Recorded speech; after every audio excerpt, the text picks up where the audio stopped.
Existen varios tratamientos disponibles cuando los ojos no están alineados. Pero, ¿es siempre necesario tratar un estrabismo? ¿Cuanto antes mejor? ¿Cómo hacerlo? ¿Hay evidencia científica para contestar a todo esto? Oculares, el podcast de salud visual con el oftalmólogo Rubén Pascual.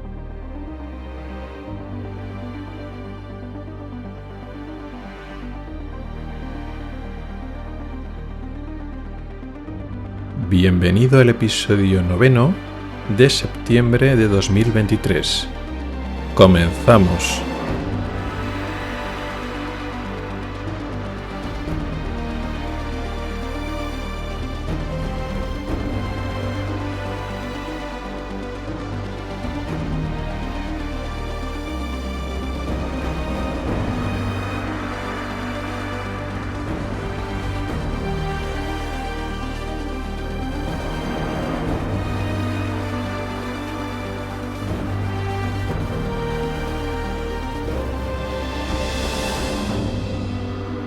Hola y bienvenido al podcast de Ocularis sobre salud visual y oftalmología. Soy Rubén Pascual, oftalmólogo y divulgador a través de este podcast y del blog ocularis.es. Este es el episodio 9 de la séptima temporada correspondiente al mes de septiembre de 2023. El tema principal de hoy son las indicaciones terapéuticas del estrabismo, o dicho de otro modo, ¿cuándo y cómo tratar un estrabismo? Vamos a ver que no voy a hacer una aproximación descriptiva clásica de los diferentes tratamientos del estrabismo, que eso nos llevaría mucho tiempo, sino voy a hacer una aproximación más práctica, menos detallada, de lo que sabemos y sobre todo de lo que no sabemos de cómo tratar un estrabismo. Pero antes, en la sección de noticias, voy a hablar de algo que estos días, estas semanas anteriores, ya lo he ido comentando por redes sociales y ha habido bastante movimiento. Que por una parte no es estrictamente noticia a nivel científico, o en cualquier caso no es algo revolucionario o sorprendente, pero sin embargo sí que se ha convertido en una noticia importante que ha llegado al público general. Es algo que ya hemos hablado en este podcast y tiene que ver con la luz azul. Y por último, en la sección final de preguntas o cuestiones que surgen a partir de vosotros, a partir de los oyentes, o temas que surgen en conversaciones, en discusiones por redes sociales. Bueno, pues precisamente el mismo tema de las noticias, de la luz azul, y bueno, ya sabemos que siempre es un tema polémico y cada vez que hay más argumentación científica, pues se reaviva ese debate. Pues a raíz de una discusión, de una conversación similar por redes sociales, a cuento del tema de la luz azul, ha surgido el tema de la falta de ciencia, la falta de estudios de calidad y el porqué. Y poniendo el ejemplo concreto de los estudios basados en la luz azul, pero lo podemos extrapolar a otras muchas áreas de la investigación en salud visual y salud en general, explicaremos cómo un elemento muy grave, muy importante, que afecta a la investigación científica, como es el sesgo de publicación, aquí da una gran explicación, una explicación muy coherente a lo que pasa en estos ejemplos concretos de la luz azul y de otras áreas en el ámbito de la investigación de la salud visual.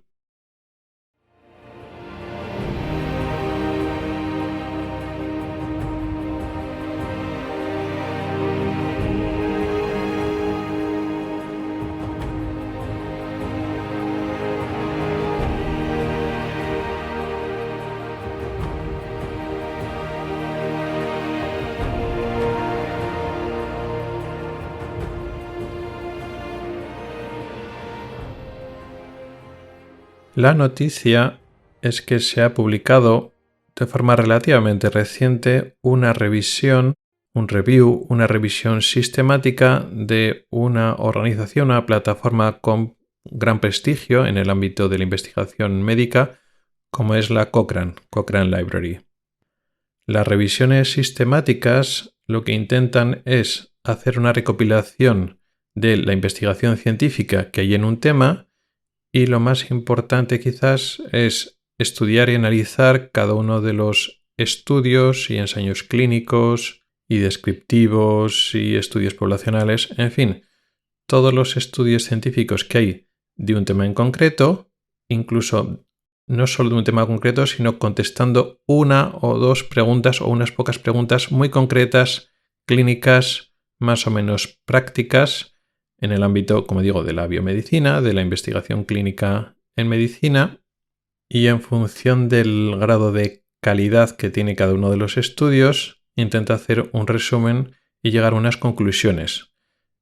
Entonces llegan a hacer unas recomendaciones de qué hacer o qué no hacer con un grado de certeza. Te pueden dar una recomendación de que hay que hacer esto o de que no hay que hacer esto, es decir, recomendaciones a favor o en contra, y luego son recomendaciones fuertes o débiles porque se basan en que un hecho es cierto o no es cierto con un nivel alto o grado de evidencia.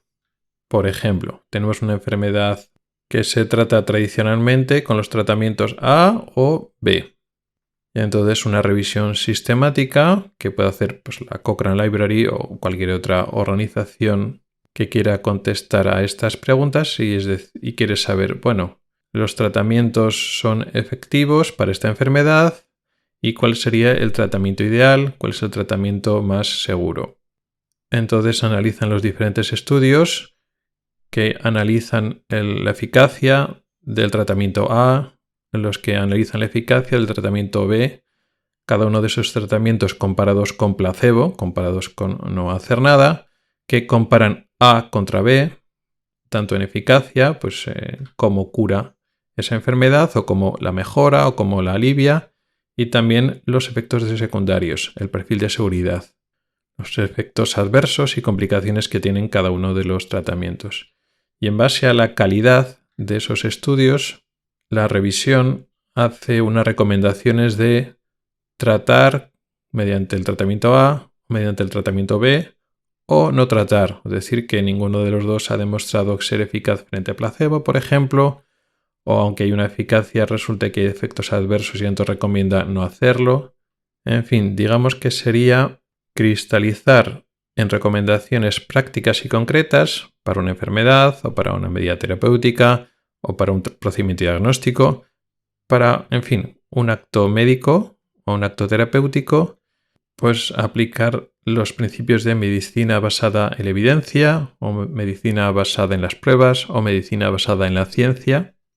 Y de forma ideal lo que tenemos que hacer como médicos y también otros sanitarios para ofrecer una medicina de calidad, para ofrecer lo mejor para el paciente, es adherirnos lo máximo posible a los principios basados en la ciencia, en la medicina basada en la evidencia, y ya no solo en el ámbito concreto de la relación médico-paciente en el contexto de una enfermedad que hay que tratar y que hay que curar, sino en general cualquier afirmación que hacemos en medicina y que hacemos en ciencia debe estar basado en pruebas sólidas, no en opiniones más o menos razonadas, más o menos fundamentadas, incluso de expertos. Eso no es ciencia en el sentido estricto. Y existe todo un ámbito de negocio en torno a la salud o algo parecido a la salud o en la salud entendida desde el punto de vista del cliente, y hay diversos productos que se venden en ese contexto de la salud, pero fuera de la relación médico-paciente. Bueno, pues en este contexto también es importante los principios de la medicina basada en la evidencia, aunque no sea un acto médico, porque luego nos afirman una serie de cosas, los productos afirman unos beneficios a nivel de la salud, y esos beneficios tienen que estar realmente demostrados, no simplemente opinados o especulados, o incluso cuando haya artículos científicos que hablen, vamos a decir, a favor de que un producto puede ser beneficioso, eso tiene que estar demostrado desde el punto de vista de pruebas clínicas de verdad que contestan a las preguntas que de verdad importan. Y eso es lo que ha hecho precisamente en esta última revisión sistemática de la Cochrane, contestando a la pregunta de los filtros de luz azul, si son beneficiosos o perjudiciales para nuestra salud. En particular, ya hemos hablado de la luz azul aquí, de hecho dejaré en las notas del programa el episodio del podcast donde hablé de la luz azul y se defiende que el filtrar la luz azul, bloquear parte de la luz azul, que es de las más energéticas que tiene el espectro de luz visible, pues este bloqueo favorece la salud de la mácula, prevendría de enfermedades de la mácula, del centro de la retina, degeneración macular y otras lesiones, otros problemas degenerativos, en la creencia que una luz azul que es más energética que otros tipos de luz dañarían la mácula, pero también se ha defendido que el filtrar la luz azul también mejoraría la fatiga visual, podría luchar contra los síntomas de fatiga visual que tienen muchas personas, en especial pues, cuando hacen tareas visuales. Y por último, y este punto yo creo que es importante, ahora explicaremos por qué, también se ha defendido que el bloquear la luz azul un poco antes de ir a dormir, 1 o 2 horas antes de ir a dormir, también podría mejorar nuestra calidad de sueño, podría ayudar a regular mejor el ciclo sueño-vigilia. Todas estas son las ventajas que reclaman pues, las personas y las empresas que están interesados en vendernos estos productos que bloquean la luz azul. ¿De qué productos estoy hablando? Pues principalmente y quizás lo más famoso ahora son las gafas que se venden en las ópticas que tienen ese filtro de luz azul, gafas para el ordenador que llaman o gafas para las pantallas, que explican que pues, la luz de las pantallas electrónicas pues, tienen un grado mayor de azul que la luz natural y entonces nos protegemos contra ese exceso de radiación, todo esto muy entre comillas. Ya hemos hablado en el podcast anterior que he mencionado que ni la luz artificial ni de las pantallas tiene más luz azul que la luz natural, ni podemos hablar de exceso de radiación, ni se ha demostrado que sea perjudicial. Pero bueno, eso es un poco lo que reclamaban. Pero también hay filtros como plásticos, ¿no? Láminas de plástico que se ponen delante de las pantallas que hacen un poco lo mismo. Son plásticos, filtros que son de color amarillento porque filtran la luz azul, quitan una parte de la luz azul. Incluso, y ya siempre hablando del contexto del uso de pantallas, sea de ordenador, sea de tablet, sea de móvil, sobre todo de móvil, que es lo que más se usa, existen aplicaciones del software o el propio sistema operativo del dispositivo que puede también cambiar el espectro de colores y quitar la luz azul o una parte de la luz azul, que es a veces lo que se llama modo noche o modo nocturno o night shift, y que es un modo que se puede activar para que un poco antes de que nos vayamos a dormir, pues poco a poco va cambiando el espectro de colores para quitar la luz azul y que nos permita dormir mejor. Todo esto es de forma especulativa y es la hipótesis que mantienen todos estos productos que obtienen un beneficio económico directo y a veces indirecto en forma de valor añadido como dispositivo o elemento que además protege nuestra salud. Pero en cualquier caso son intereses económicos los que nos venden estos productos reclamando diferentes beneficios para nuestra salud. La revisión de la Cochrane ha dicho lo que ya decíamos desde hace mucho tiempo, que efectivamente no hay una lesión macular asociada a la luz azul.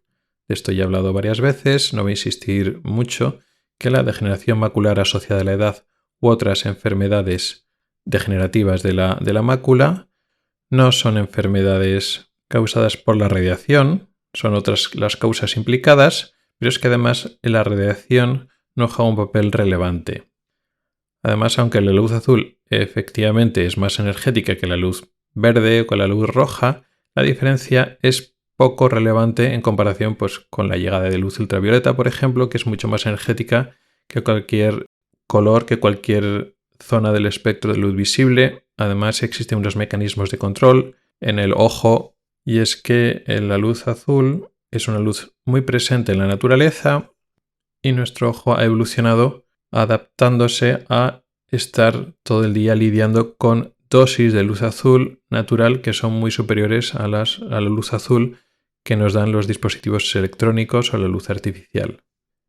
Eso ya lo sabíamos desde hace más tiempo, quizá como esa reclamación es defender de que nos está protegiendo de una enfermedad real que hacen estos productos, la ciencia, la medicina, lo ha tenido más fácil y se ha esforzado más para estudiar si eso es cierto o no y demostrar que hasta la fecha pues no defiende de absolutamente ninguna enfermedad.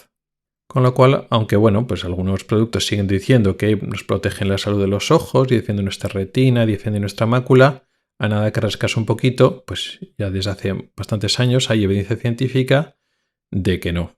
Con lo cual, claro, cada uno por supuesto creerá lo que quiera y comprará lo que quiera, hará lo que quiera con su dinero. Pero nada que rasques, no es tan difícil encontrar evidencia y análisis científicos que contradicen las afirmaciones del marketing de esos filtros, de esas gafas que dicen que te protegen de la retina. La gran duda para muchas personas son las otras reclamaciones, las no tan, iba a decir importantes, o las no tan estrictas o fuertes en el contexto de la salud. Ya no hablamos de una enfermedad que podemos medir, que podemos definir clínicamente y que los médicos estamos más encima de ella, sino estamos hablando de algo tan ambiguo o tan poco definible como es la fatiga visual, que no deja de ser un síntoma subjetivo, que tiene muchas causas, sequedad ocular, dificultad de enfoque, etc. Donde no había hasta ahora muchos estudios científicos. Y también, y otro detalle quizá tan importante o más, es lo de dormir mejor. La hipótesis que se había planteado desde el punto de vista científico, habían sido científicos los que habían propuesto, bueno, pues si filtramos o bloqueamos la luz azul antes de dormir, esto seguro que es bueno para nuestro ciclo. Es una hipótesis, ya digo, que ha salido desde el ámbito científico, pero eso no quiere decir que sea válida de por sí. De hecho, se sale de lo que actualmente se entiende cómo funciona nuestro ciclo sueño-vigilia.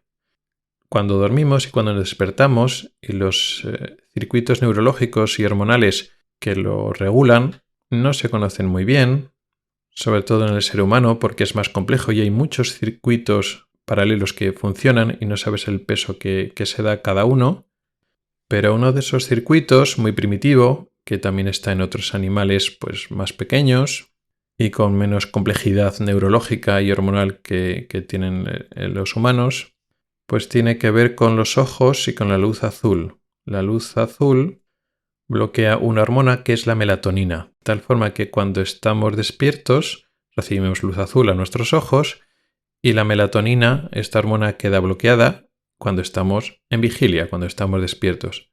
Y luego cuando vamos a dormir, cuando estamos dormidos, cerramos los ojos, con lo cual nuestros ojos no reciben luz azul y al no recibir luz azul no se bloquea la melatonina y la melatonina aumenta en sangre. Hay una secreción y una liberación de melatonina durante las horas normalmente nocturnas, que es cuando dormimos. Entonces lo que tenemos que entender para que nuestro ciclo siga funcionando bien es que cuando estamos despiertos debemos recibir luz azul y cuando estamos dormidos no debemos recibir luz azul. Nuevamente todo esto, aunque es lo que suena bien, es entredicho porque no sabemos el peso que tiene este circuito en seres humanos, porque por ejemplo, pues cuando hacen estudios en roedores, en ratones y ratas, pues puede ser muy importante, pero igual en el ser humano, aunque este circuito está presente, aunque está la melatonina que sube, que baja, igual no es tan importante, porque precisamente los tratamientos con inhibidores y agonistas de la melatonina, cuando queremos utilizar o bloquear el uso de melatonina en personas que tienen insomnio, no a todos les funciona bien. Algunas personas, no muchas, que tienen problemas para dormir, les puede funcionar la melatonina, pero no es ni mucho menos el tratamiento más extendido y el más importante en estos trastornos del sueño.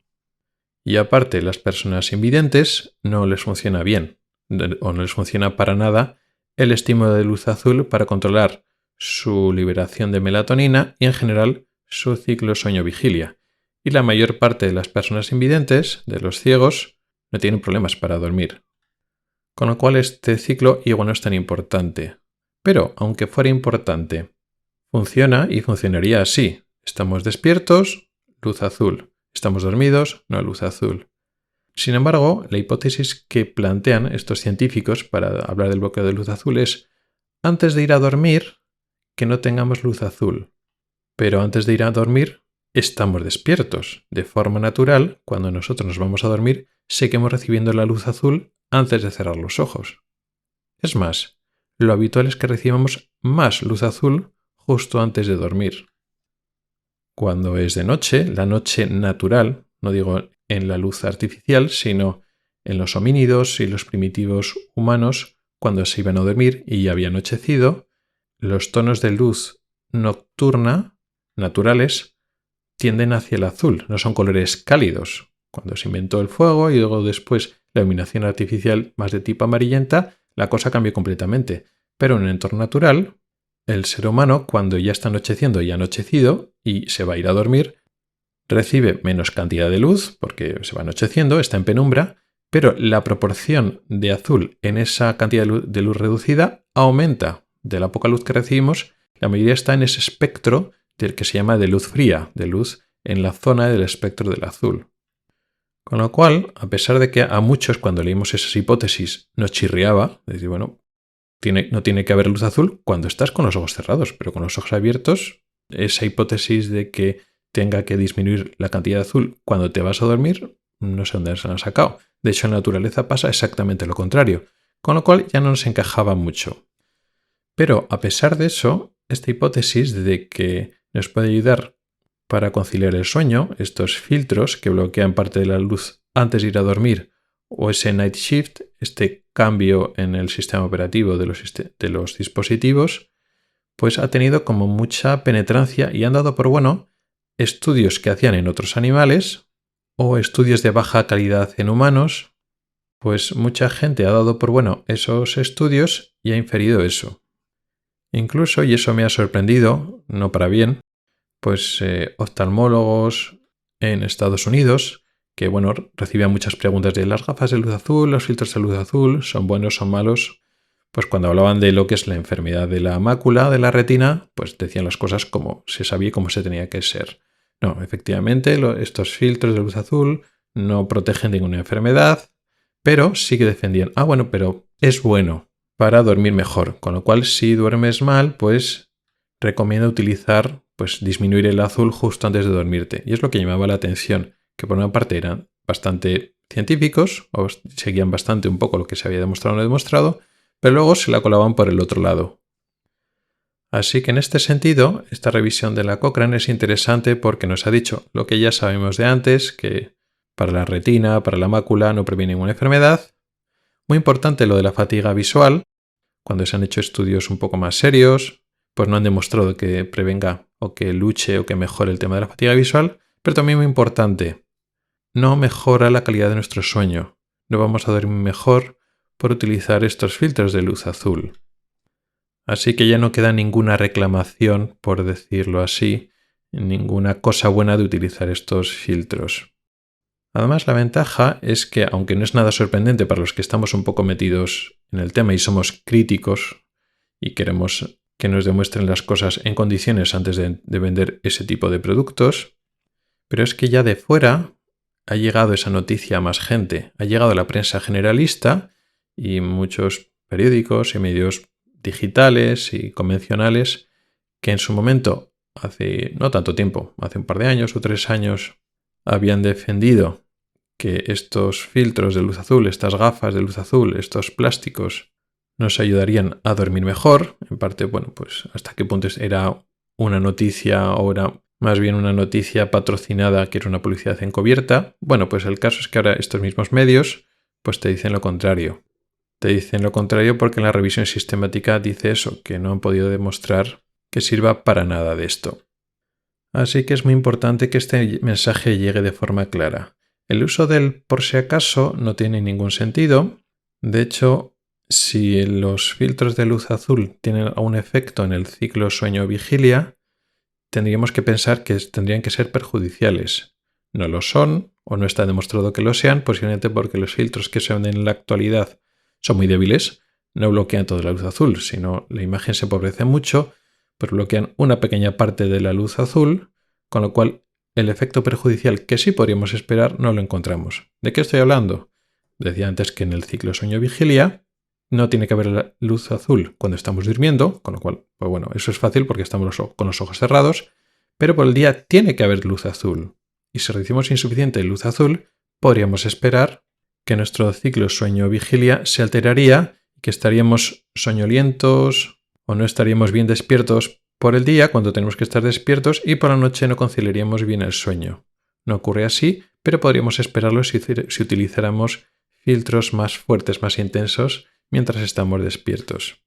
Con lo cual no, utilizar esas gafas no va a servir para ningún beneficio. Y lo mismo con los filtros de luz azul en los dispositivos electrónicos y las pantallas.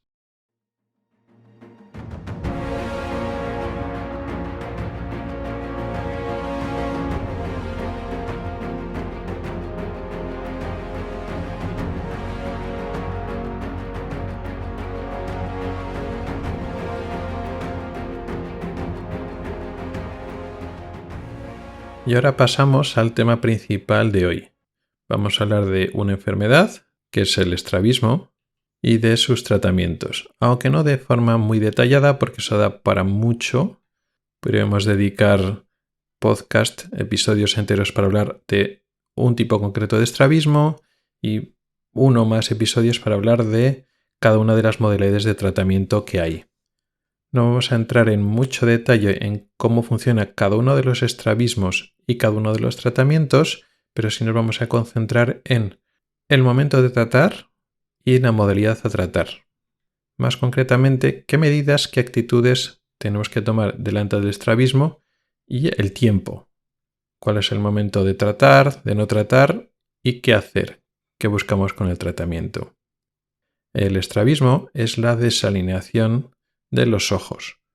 Es la situación en la que los ojos no están paralelos mirando al mismo punto, al mismo objeto, sino que los ojos se desalinean. Normalmente hay un ojo que mira donde queremos que mire y un ojo que es el desviado, que está orientado o dirigido a otro lado. Puede ser una desviación hacia adentro, que llamamos estrabismo convergente, lo que llamamos bizquear de forma clásica, y entonces el ojo desviado se inclina, se desvía, sobre todo hacia la raíz de la nariz.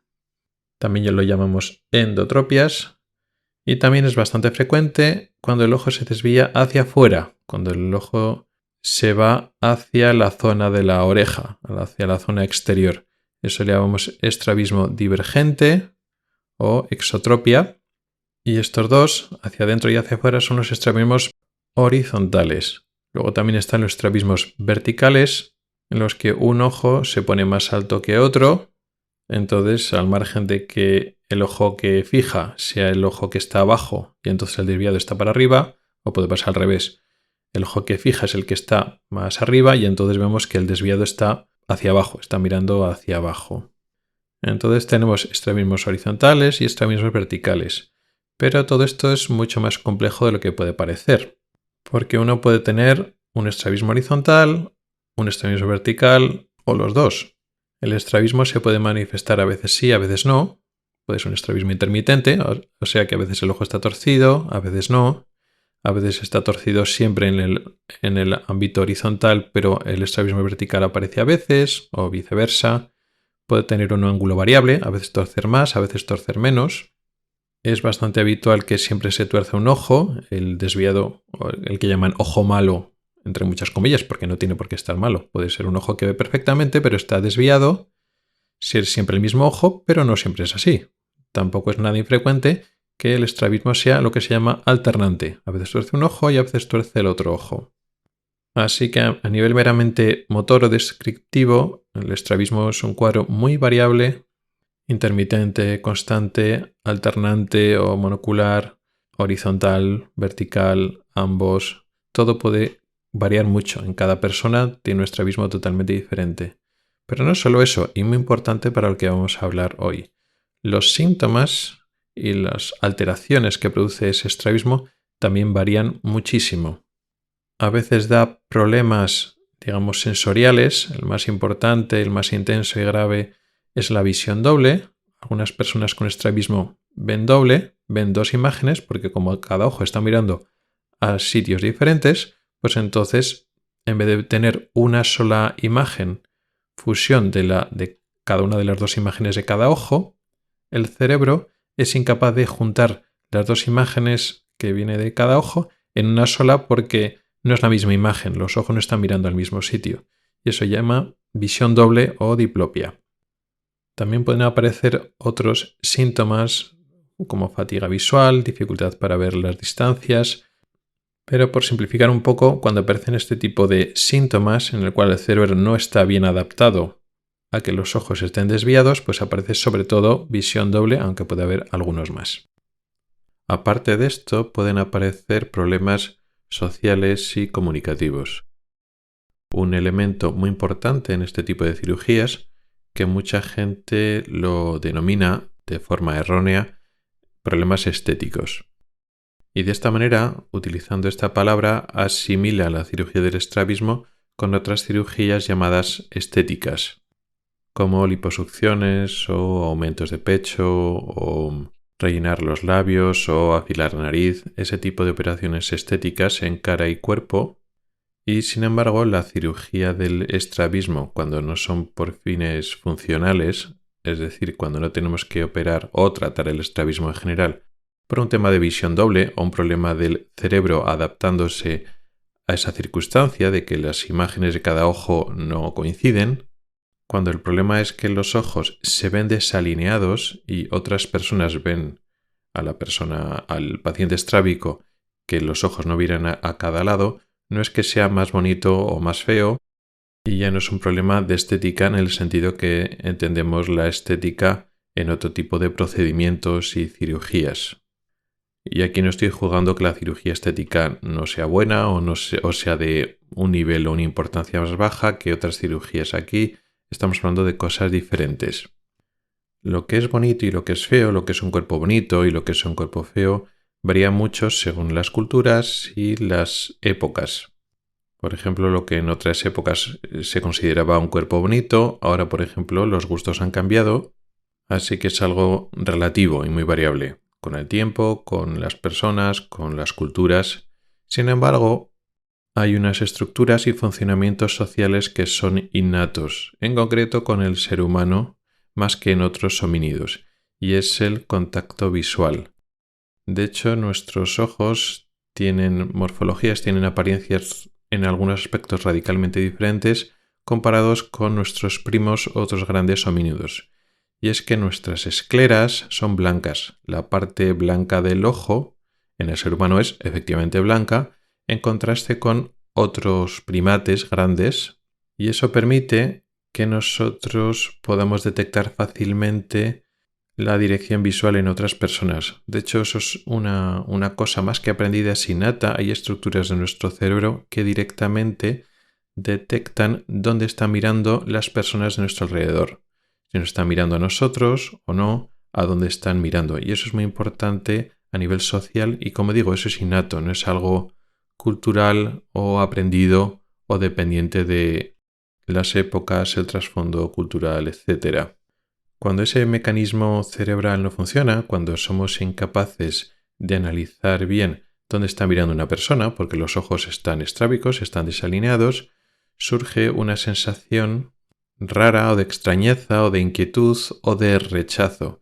Eso surge incluso en bebés, en niños pequeños de 1, 2 o 3 años que ya reconocen caras humanas. Se ha probado a poner caras e imágenes de rostros humanos sin estrabismo y con estrabismo, y cuando ponemos delante de un bebé, de un niño pequeño, un rostro que tiene estrabismo, tiene una reacción cerebral diferente. Se despiertan, se estimulan centros nerviosos asociados con el rechazo, el miedo, con lo cual las dificultades sociales a las que se enfrenta una persona con estrabismo no dependen del marco de referencia de belleza, de un cuerpo agradable, que eso es más social, más impuesto, más aprendido y que puede relativizarse bastante. En el tema del estrabismo, por ejemplo, nos servirían campañas de concienciamiento social de que, bueno, cada persona tiene su cuerpo y que tenemos que aceptar las personas tal como son. Eso choca frontalmente con una respuesta innata y automática de nuestro cerebro de, entre comillas, rechazo. Evidentemente, nuestro cerebro racional puede sobreponerse a esas sensaciones más primitivas, más inferiores, pero esas emociones están y es difícil lidiar con ello. Por tanto, un motivo muy importante para el tratamiento del estrabismo, y es un motivo legítimo, son esas dificultades sociales y comunicativas que tienen los estrábicos, sobre todo a partir de cierto ángulo. Pues bien, ya hemos hablado y definido el estrabismo y hemos hablado también qué es lo que causa el estrabismo, los motivos por los que deberíamos tratarlo, algunos o una buena parte de ellos. ¿Qué tratamientos o qué actitudes o qué podemos hacer cuando tenemos un estrabismo delante? Pues hay principalmente 4 cosas que podemos hacer. Una actitud es no hacer nada, tomar la decisión de tratarlo y dejarlo como está, y aunque parezca que no, y parece que eso no sería adecuado, sería un fracaso de que no podemos ofrecer tratamientos, es una opción perfectamente válida en muchas circunstancias, como veremos ahora. Otra opción es el uso de prismas. Son unos cristales, unas lentes especiales que se utilizan normalmente en unas gafas. Pueden ser prismas lo que se llaman Bresson o prismas de Fresnel, que son como pegatinas transparentes o casi transparentes que se ponen sobre el cristal de las gafas que ya tiene el paciente, o puede ser prismas definitivos o que el prisma está dentro de la propia gafa, del propio cristal. No es un añadido, no es una pegatina sobre el cristal, sino que cuando encargamos unas gafas, el cristal derecho o el cristal izquierdo o ambos tienen la graduación correspondiente, pues de vista cansada, de astigmatismo, de miopía, de lo que sea, y además la graduación prismática, el prisma. ¿Qué es un prisma? Es un tipo de lente que lo que hace es desplazar la imagen hacia una dirección. No cambia el enfoque, sino que se produce un desplazamiento.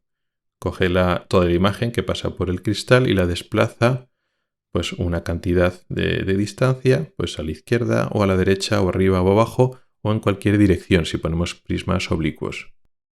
Es un poco como el astigmatismo, que el astigmatismo tiene un eje, una dirección y podemos girar y colocar la lente orientada en un eje. En el eje horizontal, en el eje de 0 grados o de 180 grados, en el eje vertical de 90 grados.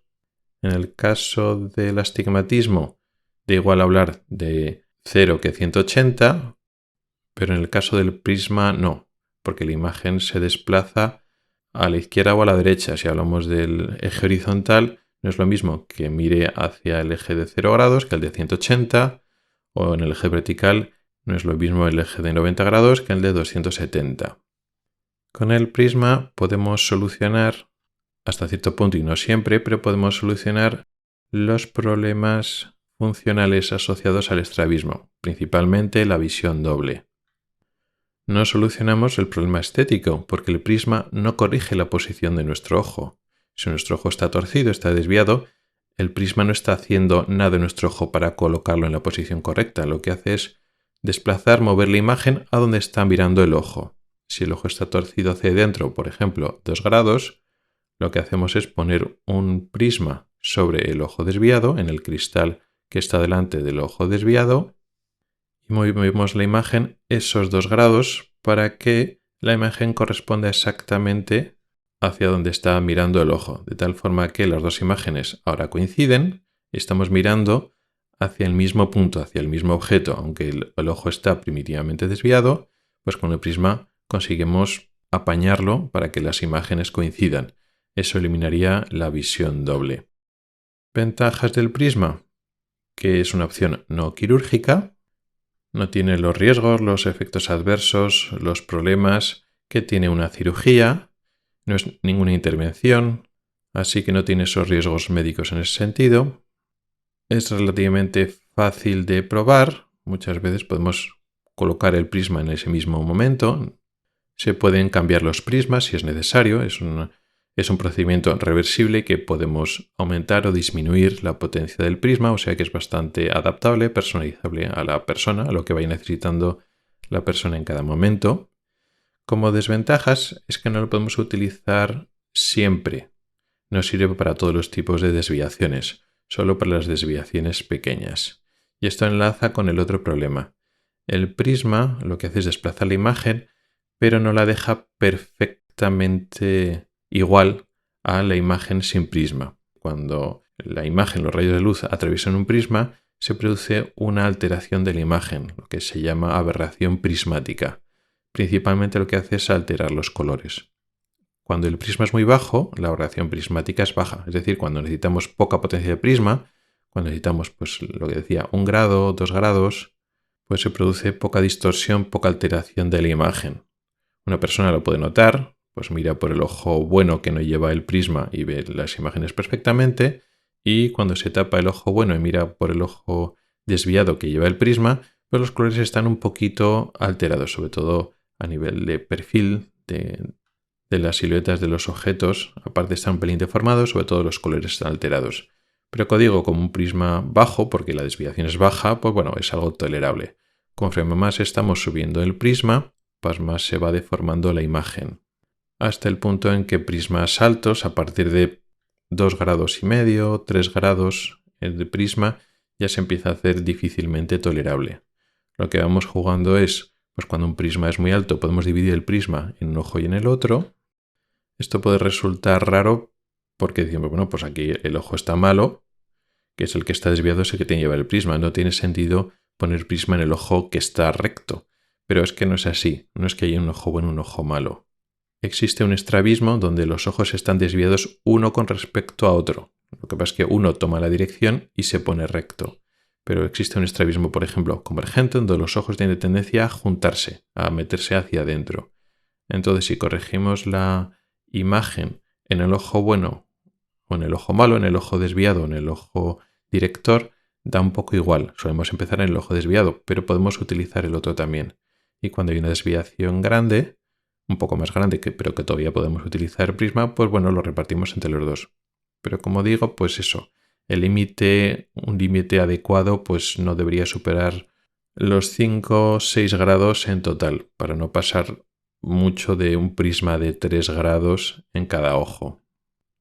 Aunque estoy hablando de grados, que es más fácil para nosotros de entenderlo, nosotros utilizamos otra medida, otra forma de medir los ángulos, que son en lo que se llama dioptrías prismáticas, que más o menos 1 grado son 2 dioptrías prismáticas. Así que en total no deberíamos pasar mucho de 5 o 6 como mucho dioptrías prismáticas por cada ojo, con lo cual en total 10-12 dioptrías prismáticas entre los dos ojos, pues eso, 5 o 6 grados es el límite.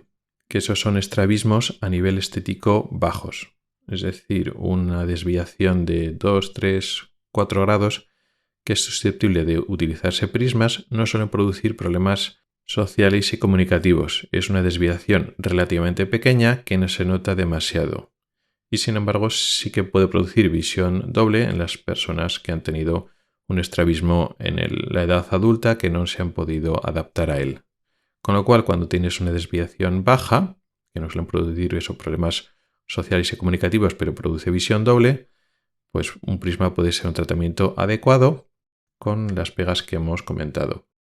Hay otra pega, que es que en no pocos casos el uso de utilizar prisma empeora el estrabismo.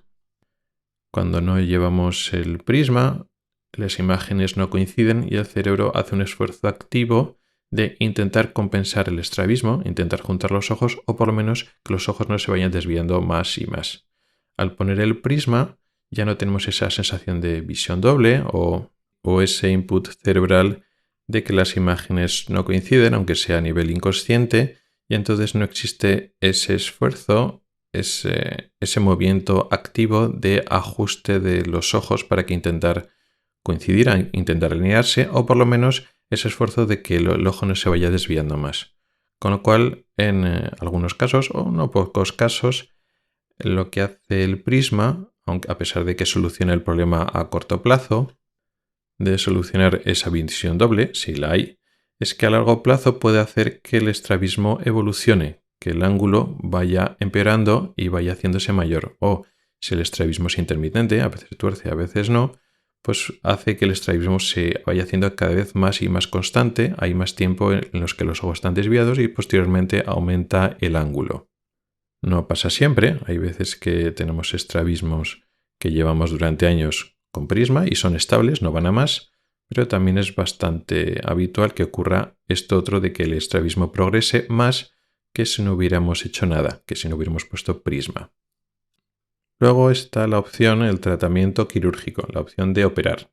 La cirugía quizás es lo más conocido, que consiste en alinear los ojos. Consiste en operar los músculos que hay alrededor de los ojos, que son los que mueven los ojos. Hay 6 músculos extraoculares, cada uno de esos músculos con una o más acciones.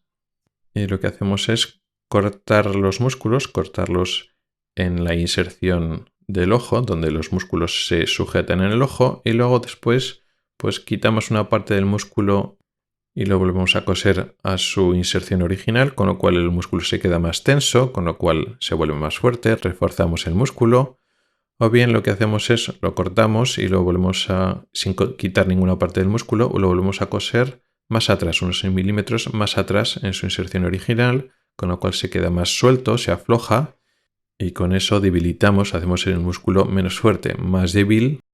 Y hay otras técnicas que también son de reforzamiento o de debilitamiento. Entonces, si el ojo está torcido hacia adentro, pues lo que hacemos es el músculo que lleva el ojo hacia adentro lo hacemos más débil y el músculo que lleva el ojo hacia afuera lo hacemos más fuerte. Y viceversa, pues si el ojo está hacia afuera y hacemos cosas análogas cuando el estrabismo es vertical. Ventajas de la cirugía, que podemos operar estrabismos mayores de más ángulo. De hecho, operando 1, 2, 3 o incluso hasta 4 músculos podemos operar no solo el ojo desviado, sino el ojo director, un poco como el prisma. Realmente, aunque suene raro, operando el ojo que está recto, hacemos que el ojo que está torcido lo podemos enderezar también, con lo cual contamos con más músculos si necesitamos para operar. Aquí las ventajas es que la operación es más definitiva o soluciona directamente el problema. Aquí no estamos desplazando la imagen, aquí efectivamente estamos recolocando el ojo en su posición adecuada y correcta, con lo cual podemos solucionar problemas de visión doble, pero también los problemas sociales y comunicativos. Realmente sí que estamos corrigiendo el estrabismo, la desviación ocular. No produce ese efecto o esa tendencia de que el estrabismo vaya empeorando con el tiempo. Si empeora y vuelve a aparecer el estrabismo es por la naturaleza del estrabismo, no porque lo hayamos operado. Es más, al contrario, al alinear nosotros los ojos médicamente o quirúrgicamente, estamos ayudando a los propios sistemas de control cerebrales a que vuelvan a actuar. Es mucho más fácil para el cerebro controlar un estrabismo, una tendencia al ojo a torcerse, si partimos de que el ojo estaba recto o casi recto, comparado con si el ojo está desviado o muy desviado. Así que no tiene ese efecto a medio o largo plazo que pueden tener los prismas de contribuir a que el estrabismo empeore, sino más bien al contrario. ¿Problemas o inconvenientes de la cirugía? Pues muchos, a priori más que el prisma, porque es una cirugía, es una operación que muchas veces exige anestesia general u otros tipos de anestesia. Estamos produciendo cicatrices en la conjuntiva, que es el tejido que recubre los músculos y la parte externa del ojo. Tenemos que abrir la conjuntiva para acceder a los músculos y producimos cicatrices en los propios músculos. En concreto, los músculos que ya hemos operado, a veces no podemos volver a operar o es más difícil volverlos a operar. Con lo cual, cuando estamos operando, estamos en cierta medida limitando las opciones quirúrgicas a un futuro. Esos músculos a veces no podemos volver a operar o si lo operamos es limitado. Quiero decir, si un músculo lo tenemos que debilitar, pues lo retrocedemos unos milímetros. Pero eso tiene un límite, no podemos retroceder todos los milímetros que queramos. Si después de un tiempo de una operación el estrabismo vuelve a aparecer o sigue existiendo el mismo estrabismo, no podemos seguir retorciendo el mismo músculo muchos más milímetros, hay un límite. Entonces sí, podemos recurrir a otros músculos, pero el número de músculos es limitado. Para un estrabismo horizontal, en general hay 2 músculos por cada ojo, en total 4 músculos. Si operamos en una primera cirugía 2 músculos y más adelante tenemos que volver a operar porque el estrabismo ha vuelto del mismo tipo, si el estrabismo era hacia adentro, pues sigue habiendo estrabismo hacia adentro, vuelve a aparecer, pues tenemos los otros 2 músculos del otro ojo. Pues vale, pues podemos operar otro ojo. Si más adelante vuelve a aparecer un estrabismo del mismo tipo, para una tercera cirugía lo tenemos muy complicado. No digo imposible, pero es muy difícil porque ya están los 4 músculos horizontales operados. Con lo cual, pues uno de los problemas que tiene la cirugía es que limita la cantidad de operaciones. Si operamos ahora, pues reducimos las capacidades, las opciones de operar que queda en un futuro. Y estos serían a grandes rasgos las dos grandes opciones terapéuticas del estrabismo, la cirugía y el uso de prismas, y además como tercera opción es no hacer nada. ¿Hay más opciones para tratar un estrabismo? Sí. Está la toxina botulínica, que sería como una cirugía, pero sin las desventajas de la cirugía, pero tiene unas indicaciones muy limitadas. Para esas indicaciones puede ir bien o muy bien, pero no sirve en general para todos los estrabismos y mucho menos en el adulto.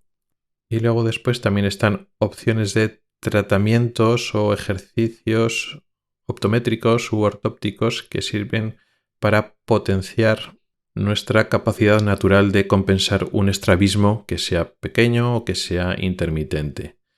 Pero no suele ser un tratamiento útil y válido para la mayoría de estrabismos y en general tampoco es útil a largo plazo, con alguna pequeña excepción. Con lo cual, para no complicar este tipo de ejercicios optométricos y la toxina botulínica las vamos a olvidar y vamos a centrarnos en la cirugía, el uso de prismas en las gafas y el no hacer nada, el tener una actitud expectante. ¿Qué hay que hacer? ¿Cómo llegamos a decidir entre operar o prisma o, más importante, entre hacer un tipo de tratamiento o no hacer nada en el momento actual? En el momento en el que una persona consulta y va a un oftalmólogo, o depende un poquito de países o lugares, va a un optometrista o un ortoptista, y entonces surge se hace un diagnóstico, una exploración, y entonces surge, ¿qué hay que hacer? ¿Por qué tendríamos que plantearnos la actitud de no hacer nada? Hay veces que existe visión doble y problemas funcionales, otras veces no.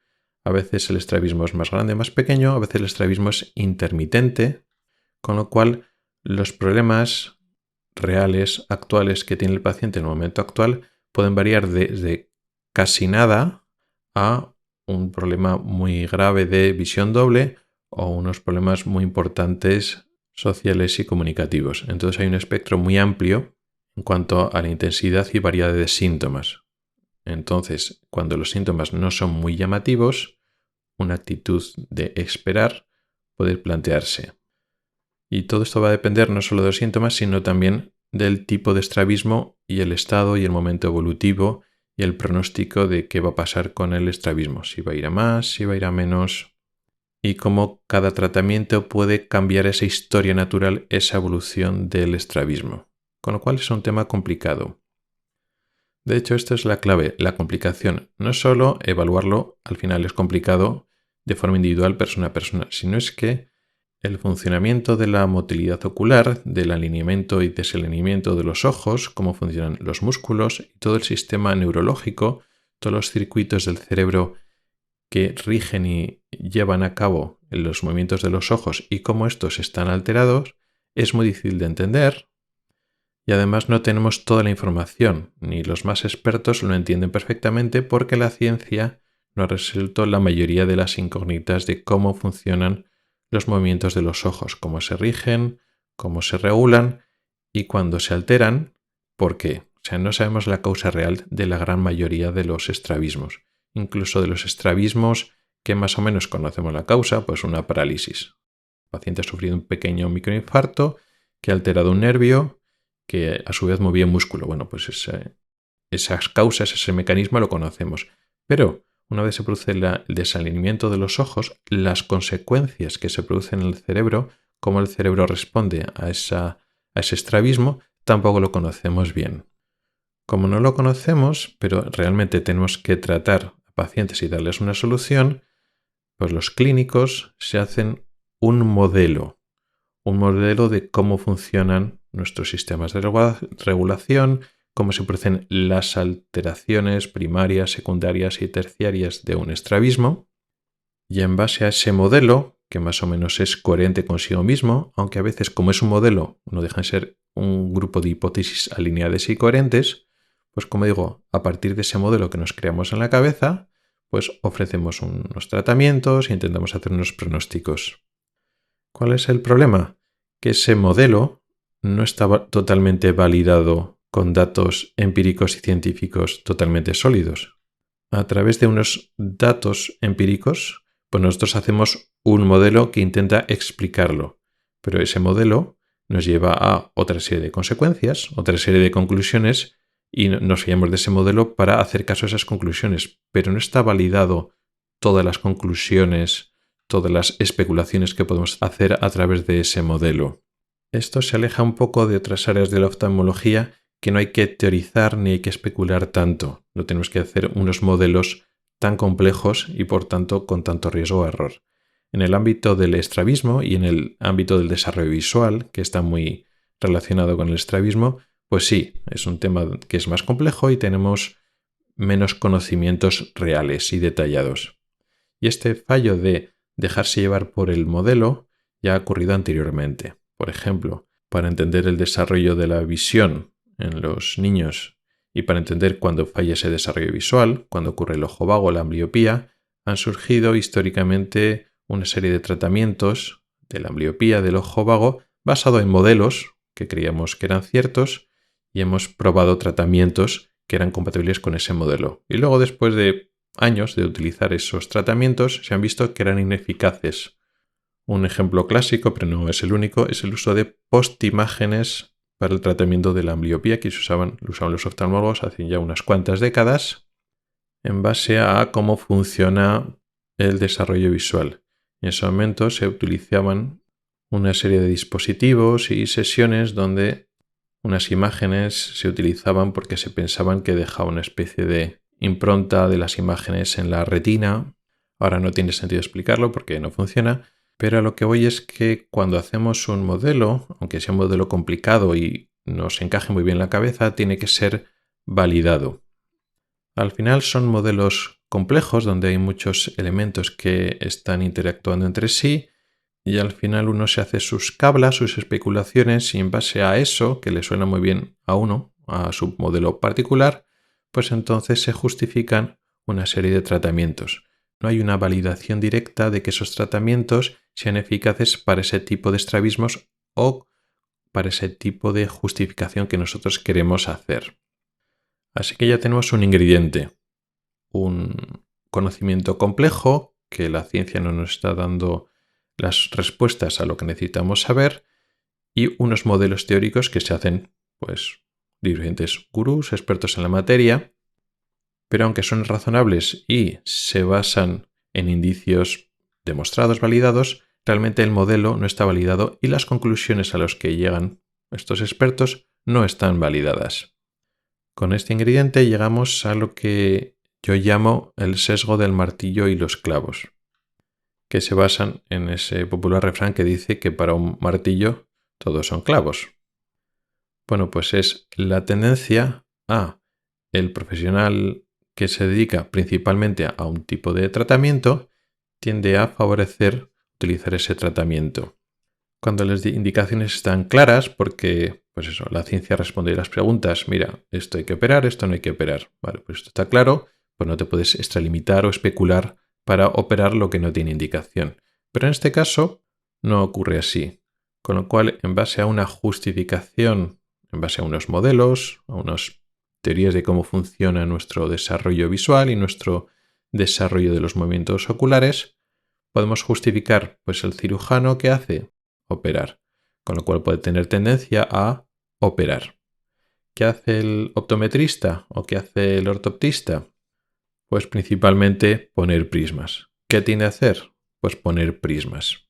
Y más que favorecerse a un tratamiento con el otro, más que un cirujano puede intentar operar lo que realmente hay que poner prisma y viceversa, intentar poner prisma en lo que se tenía que operar, el tema es cuándo realizar un tratamiento y cuándo esperar.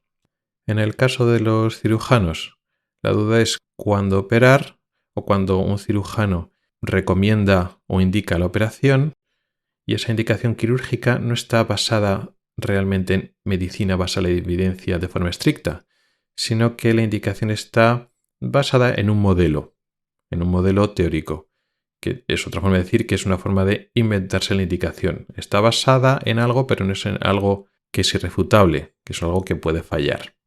Por poner un ejemplo y que lo tengamos claro. Los estrabismos horizontales en niños pequeños. Un niño empieza a torcer los ojos, un niño pequeño, y entonces van preocupados al médico. Y el médico, el cirujano de estrabismo, pues decide recomendar operar, pues eso, con 1 año, con 2 años, con 3 años.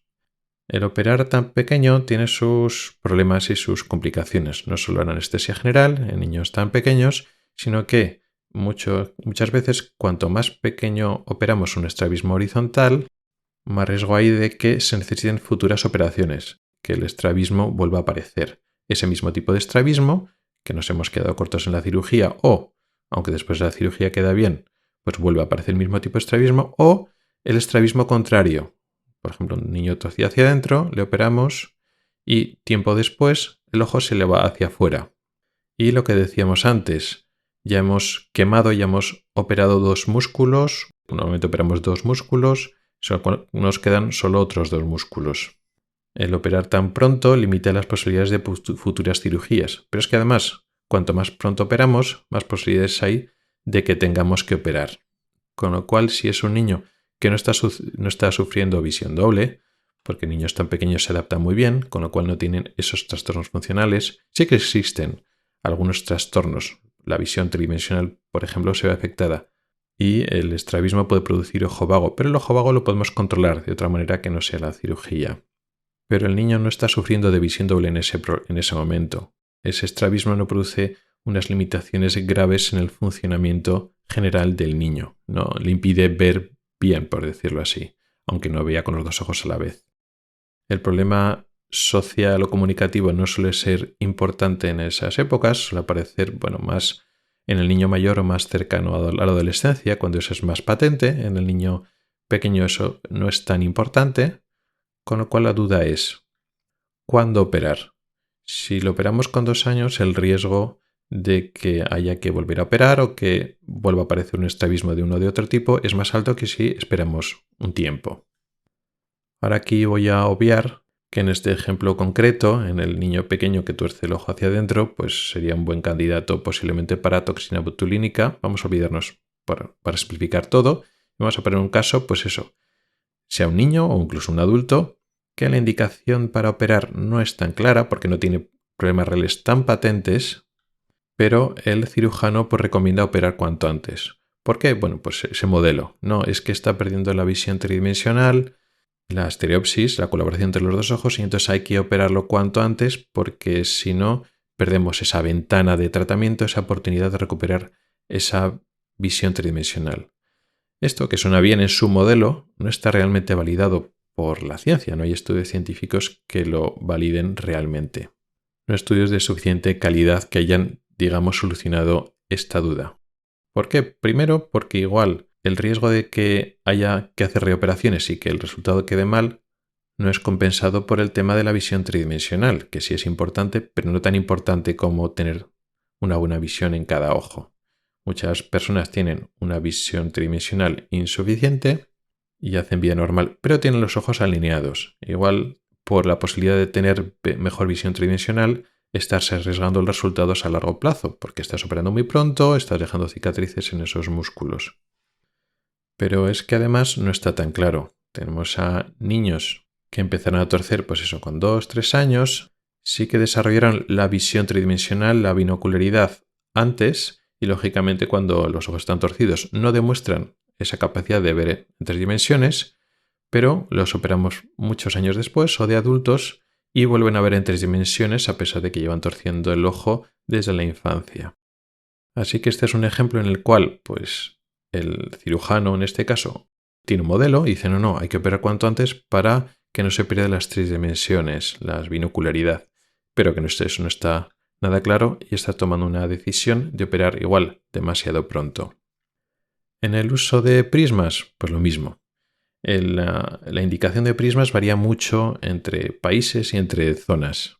A veces la indicación de prismas lo hace el oftalmólogo, que entonces pues escribe un prisma y entonces va a la óptica y en la óptica le colocan el prisma que ha indicado el oftalmólogo, pero en otros sitios, en otros países, la indicación o el uso de prismas no pasa por el oftalmólogo y es el optometrista o el ortoptista el que lo hace por sí mismo. Y volvemos a lo que he dicho antes del sesgo, de que para un martillo todos son clavos. Y lo mismo que con el cirujano, con el ortoptista, el optometrista puede pasar lo mismo. Veo un estrabismo y coloca un prisma. Veo doble. Pues colocamos un prisma. Recordamos lo que he dicho antes. El prisma puede solucionar sobre todo la visión doble, pero la imagen es peor, la calidad visual es peor y además puede hacer que el estrabismo a largo plazo progrese. Puede estar peor controlado si usamos el prisma. Y a veces hay que preguntar, empiezas a ver doble, ¿te molesta mucho, poco? ¿Cuánto altera tu vida diaria? Porque muchas veces el estrabismo es intermitente. No, pues a veces no veo doble, pero a veces por la tarde cuando estoy cansado veo un poco doble. O veo doble de lejos, pero no veo doble de cerca. En esos casos, la conducta igual lógica sería utilizar el prisma cuanto menos mejor, porque los prismas tienen problemas. No queremos que el estrabismo evolucione o empeore por usar demasiado el prisma. Pues si ves doble solo de cerca, no tienes que llevar un prisma cuando miras de lejos. O si no ves doble constantemente, pues el tiempo que no estás viendo doble no tienes que interferir con esos mecanismos de control que tiene el cerebro y que funcionan bien en la mayor parte del día. Si pones un prisma todo el día, cuando solo ves doble por la tarde cuando estás cansado, pues lo que estás haciendo es que ese mecanismo de control que funciona bien la mayor parte del tiempo no tiene que funcionar porque llevas el prisma todo el día, con lo cual el estrabismo puede progresar y tú estás deteriorando el uso de esos mecanismos de control. A veces no tenemos que solucionar todos los problemas del paciente inmediatamente. Aunque vean con el ojo torcido, dice, pues te opero inmediatamente, o que ves doble en algunas ocasiones, te pongo el prisma ya y para todo. Porque no se trata de satisfacer al paciente en todo y ahora, o estás vendiendo un prisma o estás vendiendo una cirugía para obtener un beneficio. Hay que pensar no en el beneficio propio del profesional, sino en el beneficio del paciente, no solo ahora, sino también a largo plazo. A cuento de esto, precisamente, tuve una conversación con un optometrista a través de redes sociales a cuento de esto, de que efectivamente algunos prismas pueden hacer que el estrabismo empeore a largo plazo. Lo estaba explicando el optometrista en un artículo, una publicación que hacía en redes sociales, y a cuento de una conversación posterior yo le estoy preguntando sobre los beneficios de los prismas a largo plazo a otra cosa que no sea el solucionar inmediatamente los síntomas que tenemos ahora. Y el optometrista afirmaba o estaba convencido de que no, en algunos casos ya no solo solucionar el problema actual, sino que ciertas indicaciones de prismas mejora el estado binocular o el estado de la posición y el movimiento de los ojos a largo plazo. Y le pregunté dónde estaban las evidencias científicas para eso. Y me dijo que no había, pero él estaba convencido por su experiencia personal. Y eso es un poco lo que pasa con algunos cirujanos de estrabismo para justificar una serie de cirugías de no, hay que operar cuanto antes, hay que operar ya, porque en mi experiencia personal esto va mejor para el paciente. Pero eso, aunque sea experiencia personal, no está validado científicamente, está sujeto a nuestros sesgos. Y algo que no está validado científicamente y hace que el cirujano tienda a operar más de lo que realmente está demostrado que sirva, y el optometrista o el ortoptista ponga prismas más de lo que está demostrado científicamente que sea útil. Pues corremos ese riesgo. Como decía, para un martillo todos son clavos.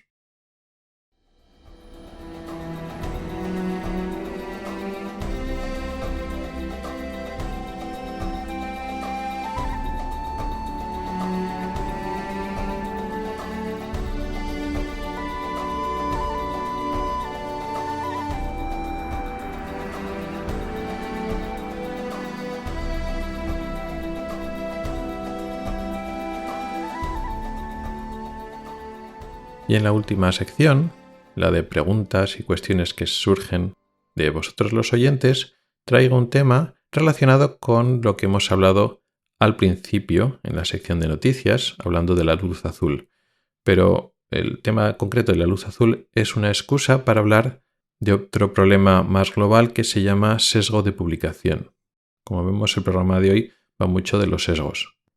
En la parte principal del programa de hoy hemos hablado de ese sesgo del martillo y los clavos y ahora hablamos del sesgo de publicación, que es uno de los problemas más importantes que tiene la ciencia en la investigación científica en la actualidad, no solo en el ámbito de la luz azul, en el ámbito de la salud visual, sino también en el ámbito de la investigación médica y en general en el ámbito de la investigación global. La pregunta también ha surgido a través de redes sociales cuando estaba hablando con otro optometrista sobre la noticia que he dado al principio del programa de hoy, sobre que en la reciente revisión sistemática no había evidencia de que el uso de filtros de luz pues mejorará la salud de la mácula, de la retina, o que durmamos mejor, o que ayude para la fatiga visual. Estas revisiones suelen concluir, como siempre, no hay estudios suficientes que digan ni a favor ni en contra, se requieren más estudios.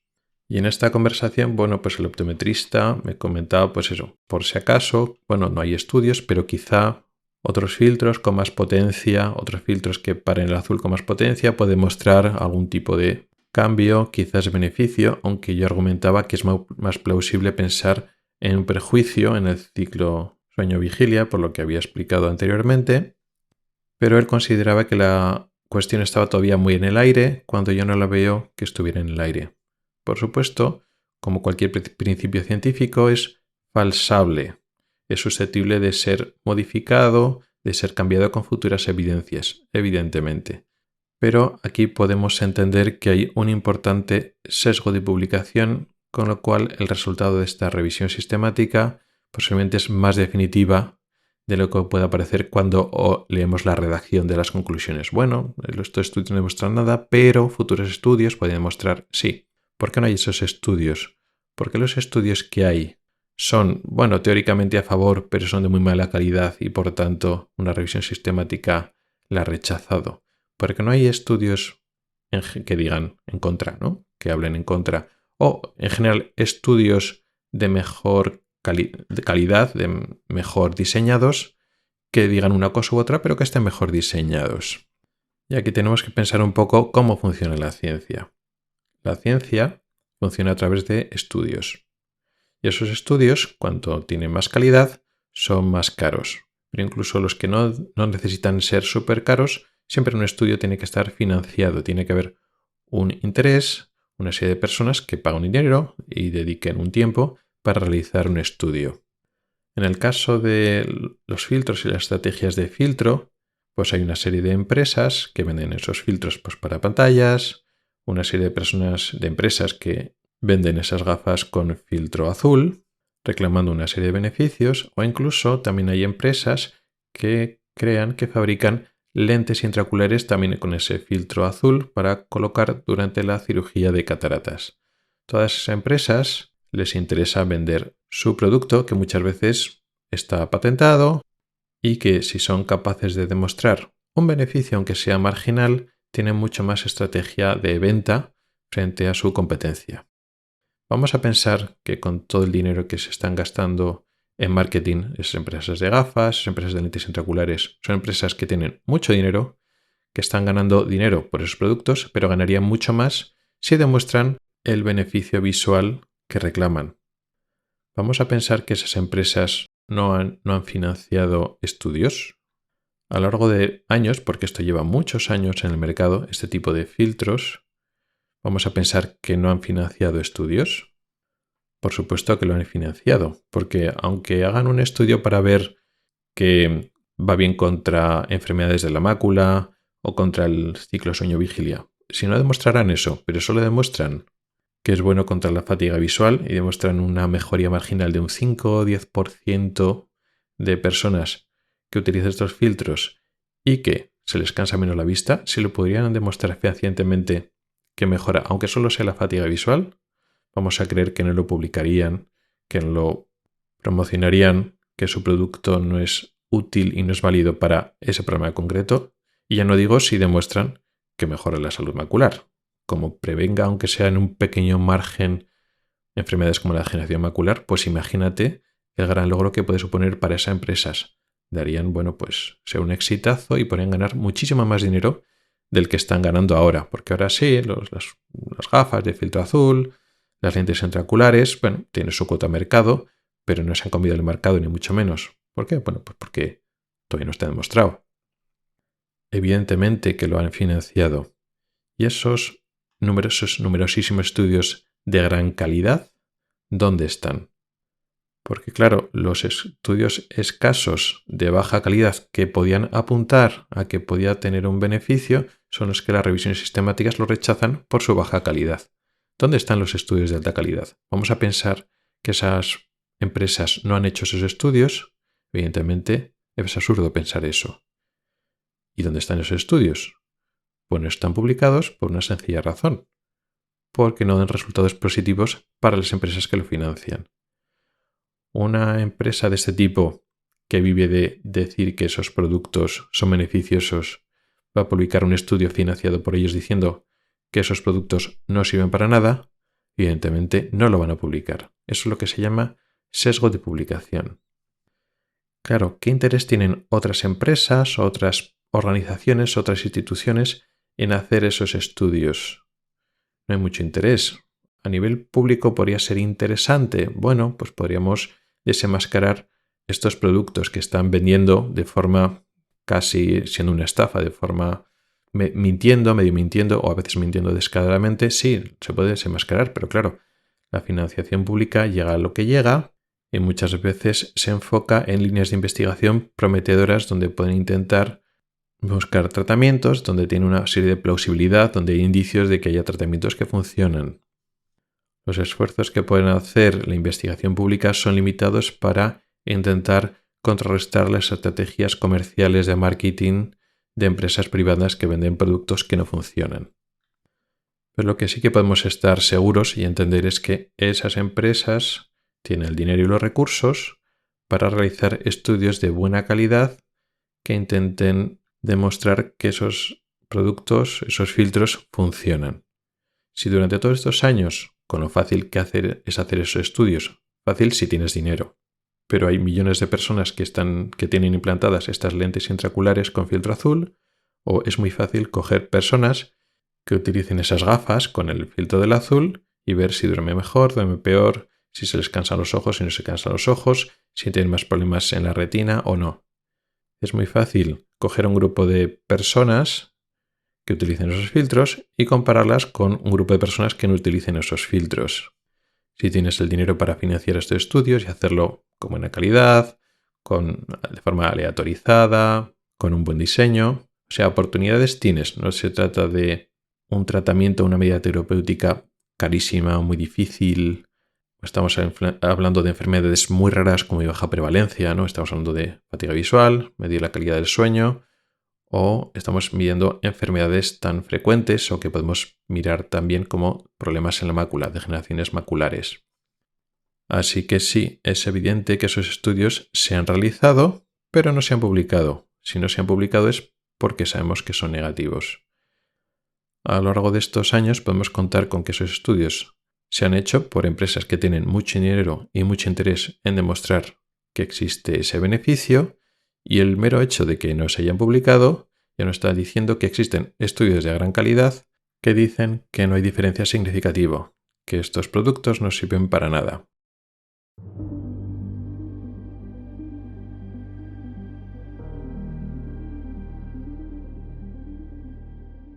Y con esto llegamos al final del podcast de hoy. Un podcast un poco más largo de lo normal, porque hoy había mucho que explicar, mucho de ciencia, de clínica, de cómo funciona nuestro ojo a diversos niveles, las enfermedades a diversos niveles. Es todo una discusión importante sobre sesgos y problemas de aplicar la ciencia en la realidad clínica.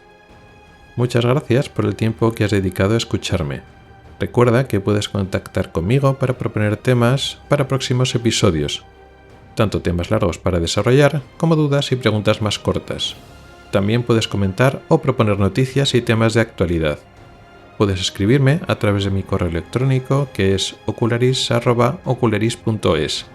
También puedes hacerlo a través de Telegram, Twitter, Facebook o LinkedIn. En las notas del programa están todas las formas para contactar conmigo y participar. Ahí también encontrarás enlaces a artículos del blog y episodios del podcast relacionados con el tema de hoy. Hasta el próximo episodio.